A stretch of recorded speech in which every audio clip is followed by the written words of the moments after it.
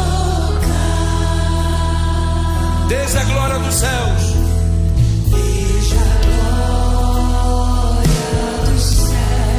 O Cordeiro de Deus ao Calvário brilhante baixou. Esta cruz tem pra mim atrativos sem fim. Porque nela Jesus me salvou. Se eu amo a mensagem até morrer. Quem quer fazer essa promessa? Quer morrer. Eu a vou proclamar. Levarei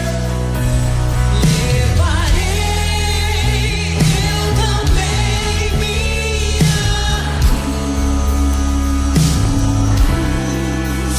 Temor uma trocar. Eu aqui com Jesus. Coloca essa estrofe aí. Eu aqui com Jesus, a vergonha da cruz. Quero sempre. Aleluia. Cristo vem me buscar. Quem tem essa esperança, levante a sua mão assim, ó. Tá chegando a hora. Uma parte da glória.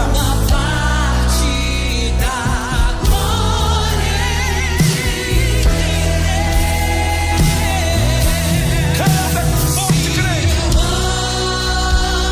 A mensagem da até morrer, eu a vou proclamar.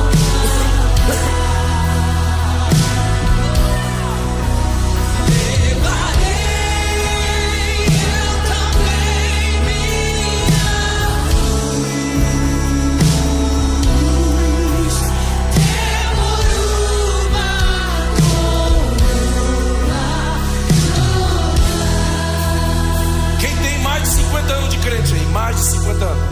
Além da minha mãe. Mas quem? Mais de 50 anos de crente.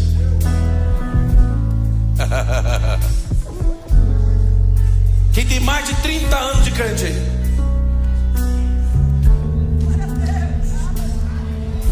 Sem desviar. Não é vai e vem não, vai e vem não. É agarrado na cruz. Mais de 20 anos. Mais de 10 anos. Mais de 5 anos.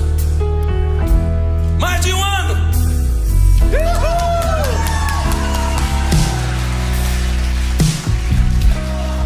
Aleluia.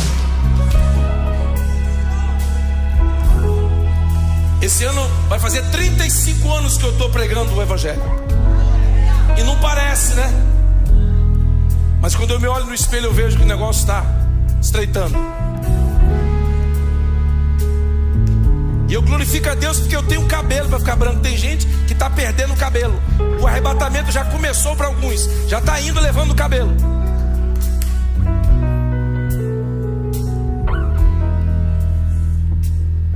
Levante as suas duas mãos para o alto. Levarei eu. Faz esta promessa. Diga: Deus, eu nunca vou me afastar. Com a tua graça.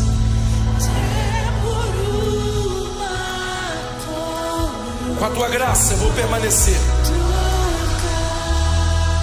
Levarei eu também. Aleluia.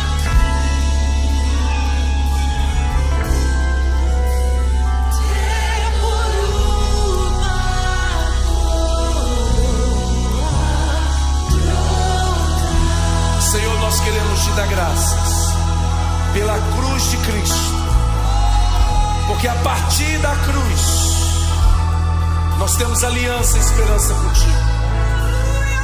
E nós temos a certeza inabalável de que quando a trombeta tocar, nós subiremos, subiremos, subiremos, subiremos, subiremos. Mas enquanto esse dia não chega, dá a cada um de nós a graça para perseverarmos firme, em nome de Jesus Cristo. Em nome de Jesus Cristo. Obrigado por tão grande salvação. Tão grande salvação.